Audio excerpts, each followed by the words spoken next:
everyone, and welcome back to another tutorial. Today I'm going to show you how you can protect your spawn and everything that you build from creative destruction, basically.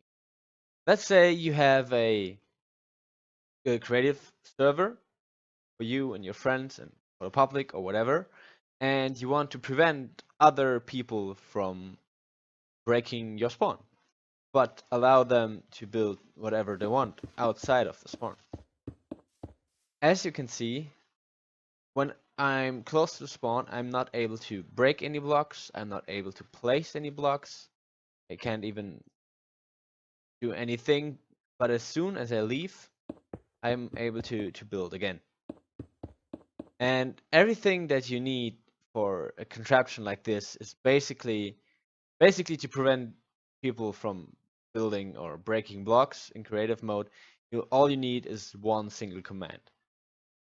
But for example, if you have an area that you want to protect, something that you need 3 commands. Let's have a look at them. And here we are.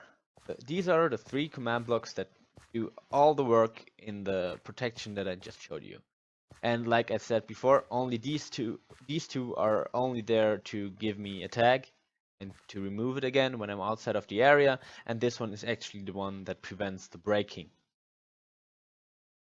Let's have a quick look. In the remove tag is just global players remove the noBreaking tag, so everyone that is outside of the area doesn't loses his noBreaking tag. Then I'm adding everyone to adding the noBreaking tag to everyone that is in this area, which is basically the spawn. And then the actual command I'm using to prevent someone from breaking things is this one. We're executing at everyone that has a noBreaking tag that we just set, and we summon a falling block, which is a barrier block, at their heads. It has a noGravity of 1, and we don't even set the time because we want it to spawn right away. The next tick. That is basically everything. So let's have a quick look at how this works and why it works. Okay, here's how it works. It was found by a person on the Minecraft Commands Discord server. If you want to join, there will be a link in the description to this Discord server. There's a lot of very knowledgeable people on there.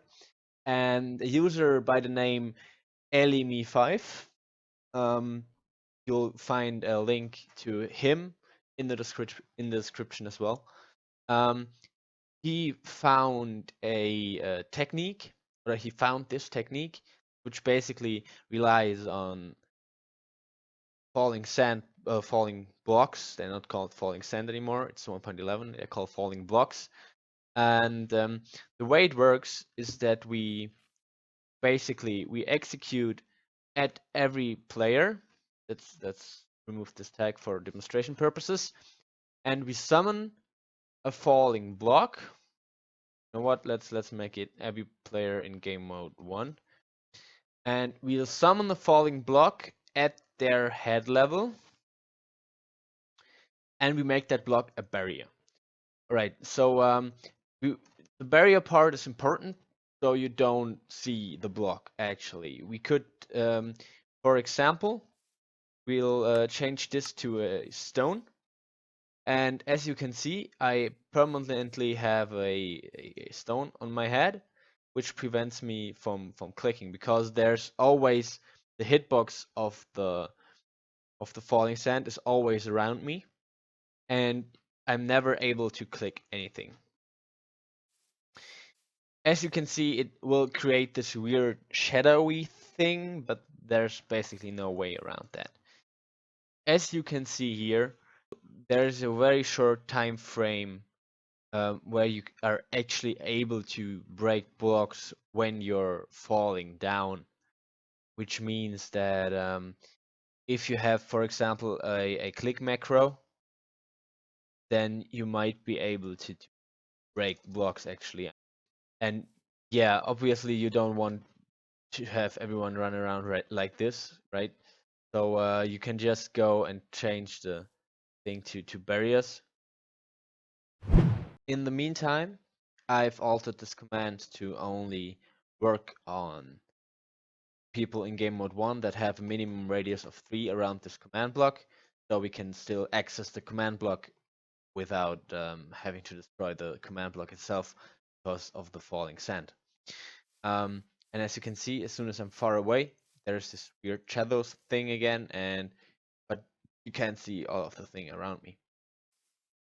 This has quite some limited uses, and but first I want to show you something else. If you play around with this number here, height of where something gets placed, then when you put it to 1.6, for example, there won't be any shadow anymore, but and you still can't break anything, but due to its height, you will actually be able to break stuff again as soon as you crouch, and that is basically just too easy, I think, to break. That's why I went for the shadow, but without the without without being able to break it actually. So I found that 1.0 seems to be the perfect thing. Flying upwards, falling downwards. It is just very small time frame where you could actually break that, and you need to figure it out first. One could think that there might be some problems when there's constantly falling blocks at your head, because you might be able to just break other blocks or whatever, but that is not the case. The thing is, you can just work through one wide gaps just fine, and as soon as you can see, I can't fly up or anything, and even if if it's the same block, you're not able to fly through it. You get blocked like normal, and you're not able to walk through it your head level or any level really. Um, so yeah, you'll be fine with that. Okay, let's have a quick look at the problems that emerge when using this system. Apart from the you can break blocks while falling down real quick. Um, they start to appear when you mix the two game modes together. So if you have a mini game or anything and you want the spectators to be in creative mode, but still fly around the players who are in survival or in adventure mode, then you'll start getting problems. Because well, I'll just demonstrate you. You'll see here that my good old friend Plagiatus is here. He's in creative mode, and just imagine that he was visible. Just for the sake of video, he's still visible. For one, you can still see the tech symbol, but for second, you're able to mine those blocks just fine. And as soon as you want to mine those, it kind of gets stuck and can't do anything, and that is really unintentional. Or it feels really bad. Same thing holds true when you're, for example, fighting with anyone or anything.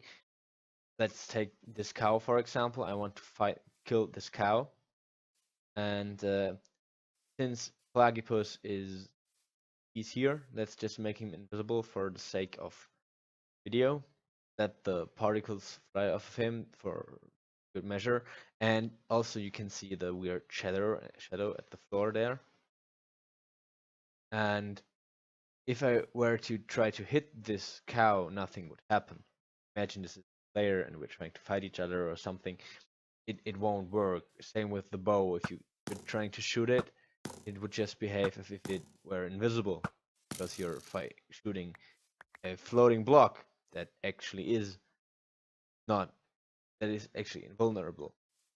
So you'd have to walk around this. See that here I can actually shoot. We're able to shoot. cow. You're actually able to shoot the cow, and so I didn't make the cow invulnerable, just that this guy is in the way. Also, if there are any drops or anything, they can still pick it up. And here's another thing that creative players could do, potentially. They could interfere with your PvP, right? But this is actually something that this thing prevents, except from blocking the hits of others, but they can't shoot at anyone or hit them. He's in survival mode, by the way, right now. Goes to this again.